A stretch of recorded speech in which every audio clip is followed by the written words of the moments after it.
ஒரு சன்னியாசி ஓஷோ கிட்ட கேக்குறாங்க, நீங்க போன வாரம் பேசும்போது சொன்னீங்க, மற்றவர்களே நாங்க பொருட்படுத்த வேண்டாம் அப்படின்னு. அப்போ நாங்க வெஸ்டர்ன் கண்ட்ரீஸ்ல இருந்து வரோம். அப்போ நாங்க எங்களுக்கு அங்க ஃப்ரெண்ட்ஸ், ஃபேமிலி எல்லாருமே இருக்காங்க. அப்போ நாங்க இங்க உங்ககிட்ட உங்களை பத்தியோ, இங்க எக்ஸ்பீரியன்ஸ் பண்ணத பத்தியோ நாங்க எப்படி அவங்க கிட்ட பகிர்ந்துக்காம இருக்க முடியும்? அப்படி நாங்க பகிர்ந்துக்கணும்னா அதை எப்படி பகிர்ந்துக்கிறது அப்படின்னு கேக்குறாங்க. ஓசோ என்ன சொல்றாரு அப்படின்னா, சன்னியாஸ் வார்த்தைகளால பகிர்ந்துக்க முடியாது. அது அப்படி நீ வார்த்தைகளால பகிர்ந்துக்கணும்னு நினைச்சீன்னா அது சரியா இருக்காது. அதனால நீ உன்னுடைய செயல்கள் மூலமா நீ அதை பகிர்ந்துக்கோ. நீ நடக்கிற விதம், நீ அவங்க கிட்ட பேசுற விதம், நீ சாப்பிடுற விதம், நீ தியானம் செய்யறது, உன்னுடைய நடவடிக்கைகள் மூலமா தான் அதை நீ பகிர்ந்துக்க முடியும், வார்த்தைகளால அல்ல. ஒரு சன்னியாசி அப்படிங்கிறவனுக்கு அதாவது ஒரு சன்னியாசி அப்படின்னா என்ன அப்படின்னா, அவனுக்கு கடந்த காலம் இல்லை, எதிர்காலமும் இல்லை, நிகழ்கணத்துல வாழ்றவன் தான் உண்மையான ஒரு சன்னியாசி அப்படின்னு சொல்றாரு. அதாவது கடந்த காலம் அப்படின்னா நீ கடந்த கால குப்பைகளை சேகரிக்காம உன்னால நிகழ்காலத்துல இருக்க முடிஞ்சதுன்னா உன்னுடைய வாழ்க்கையே ரொம்ப உயிர்ப்போட இருக்கும் அப்படிங்கிறாரு. நீ அதை விட்டுட்டு நீ குப்பைகளை தொடர்ந்து சேர்த்து வச்சுக்கிட்டே இருந்தீன்னா உன்னை பிரதிபலிக்கிற உன்னுடைய பிம்பம், அதாவது உன்னைய பிரதிபலிக்கிற அந்த கண்ணாடி தூசிப்படிய ஆரம்பிச்சிடும். உன்னோட உணர்வு கூர்மை ரொம்ப மங்கி போயிடும். அப்ப நீ ஒரு இறந்தவனை போல ஆயிடுவ அப்படின்னு சொல்றாரு. உன்னுடைய வாழ்க்கையில அந்த உயிர்ப்பு இருக்காது. அப்ப ஒரு சன்னியாசிங்கிறவன் தன்னுடைய செயல் மூலமா தான் அதை பகிர்ந்துக்கணும். அப்ப ஒரு சன்னியாசிங்கிறவன் தான் வாழ்வதன் மூலமா தான் அதை பகிர்ந்துக்கணும். முழுமையா வாழு, எது வாழ்ந்தாலும் சரி அதை முழுமையா வாழு அப்படின்னு சொல்றாரு. அப்படி முழுமையா வாழும்போது நீ எந்த விஷயத்தையும் நீ பின்னாடி விட்டுட்டு வர்றதில்லை, உன்னுடைய பின்னாடி விட்டுட்டு வர்றதில்லை. அப்படின்னா என்னன்னா, இப்போ நம்ம இத ஒரு சின்ன உதாரணம் மூலமா நம்ம புரிஞ்சுக்கலாம். ஒரு விஷயத்த முழுமையா வாழ்ந்திருந்தீங்க, ஒன்னும் இல்ல, இப்ப நீங்க ஒருத்தவங்களை நேசிக்கிறீங்கன்னு வச்சுக்கலாம். அப்போ அந்த நேசத்துல நீங்க முழுமையா இருக்கீங்க, அவங்கள முழுமையா நேசிக்கிறீங்க, எந்த எதிர்பார்ப்புமே இல்லாம அவங்கள முழுமையா ஆழமா நேசிக்கிறீங்க அப்படின்னு ஒரு கட்டத்துல என்ன ஆகுது, நீங்க ரெண்டு பேர் பிரியிற மாதிரி ஒரு சூழ்நிலை. இல்ல இது சரி வராது அப்படின்னு சொல்லிட்டு ஏதோ ஒரு காரணத்தினால நீங்க பிரிஞ்சிருங்க. அப்ப என்ன ஆகும் அப்படின்னா, நீங்க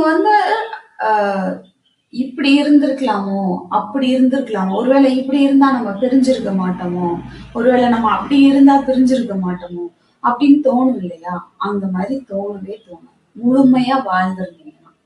யாருக்கு அப்படி தோணும் அப்படின்னா, யாரு அறகுறையா வாழ்ந்தாங்களோ, அந்த காதல்ல அந்த அன்புல முழுமையா இல்லாம அறகுறையா வாழ்ந்தாங்களோ இருந்தாங்களோ அவங்களுக்கு தான் தோணும், ஒருவேளை நம்ம இப்படி இருந்திருந்தா அவங்க நம்மளை விட்டு போயிருக்க மாட்டாங்க, இல்ல நம்ம பிரிஞ்சிருக்க மாட்டோம் அப்படின்னு தோணும். ஏன் அப்படி தோணுதுன்னா, நீங்க அந்த மொமெண்ட் அவங்க கூட முழுமையா வாழல அப்படிங்கறதுதான் அது காட்டுது. அப்ப நீங்க முழுமையா வாழ்ந்திருந்தா ஓகே, நம்ம இருந்தோம் வாழ்ந்தோம், அப்படி இப்ப சந்தர்ப்பங்களால பிரிஞ்சுட்டோம் அப்படின்னு நீங்க அதை ஈஸியா எடுத்துக்கிறீங்களே தவிர அதை நினைச்சு வருத்தப்படுறதுக்கு எதுவுமே இருந்திருக்காது. அததான் ஓசோ சொல்றாரு, முழுமையா வாழு. அப்போ கடந்த காலமும் வேண்டாம், அதுவும் தேவையில்லாத அந்த நினைவுகள் அதெல்லாம் விட்டுட்டு எதிர்காலத்தை பத்திய கனவுகளையும் ஆசைகளையும் விட்டுட்டு நிகழ்கணத்துல வாழ்றவன் தான் சன்னியாசி. அவன் தான் வாழ்க்கையை முழுமையா வாழ்றான். அப்ப நீ வாழ்வதன் மூலமாக பகிர்ந்து கொள் அப்படின்னு சொல்றாரு. இது பாத்தீங்கன்னா தியானமும் அன்பும் அப்படிங்கிற ஒரு புத்தகம், அதுல இருந்த ஒரு விஷயம்தான் இது. நான் ரொம்ப சிம்பிளா சொல்லியிருக்கேன். இதுல பொருளடக்கம் பாத்தீங்கன்னா, தியானமும் அன்பும் இதுதான் என் கோஷம். ஆணும் பெண்ணும் தியானமும் அன்பும் இரண்டும் தேவைதான், நீ வாழ்வதன் மூலமாக பகிர்ந்து கொள். கடவுள் உங்களை தேடிக் கொண்டிருக்கிறார். அன்பு என்றால் என்ன? ஓஷோவின் அழைப்பு. உங்களுக்கு சொந்தமான மலர்களை கொண்டு வாருங்கள். ஏன் புரிவதில்லை? தந்திரசாலித்தனம், வியாதியஸ்தர்கள், வாழும் வழி, சில புது வகை தியானங்கள். அந்த அரக்கன் விடாப்பிடியாக தொடர்ந்து கொண்டே இருக்கட்டும். இரண்டாவது மைத்ரி பாவனா. மூன்றாவது பார்வையாளன் மட்டுமே நடனமாட முடியும். நான்காவது புகையின் உள்ளே. ஐந்தாவது வேலையில் விழிப்புணர்வு. தியானம், அன்பு, கருத்து கோர்வை. இதெல்லாம் அடங்கின பொருளடக்கம் அடங்கின ஒரு புத்தகம் தியானமும் அன்பும்.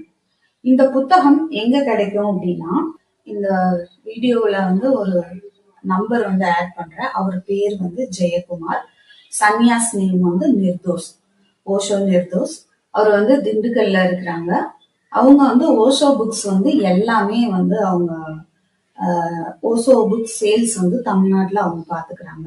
சோ அவங்க கிட்ட எல்லா புத்தகங்களுமே கிடைக்கும். நீங்க அவங்க கிட்ட வாட்ஸ்அப் மூலமா கால் பண்ண வேண்டாம், வாட்ஸ்அப் மூலமா கான்டாக்ட் பண்ணுங்க. வாய்ஸ் மெசேஜ் அனுப்பினாலும் சரி, இல்ல ரைட் அப் மாதிரி அனுப்பினாலும் சரி.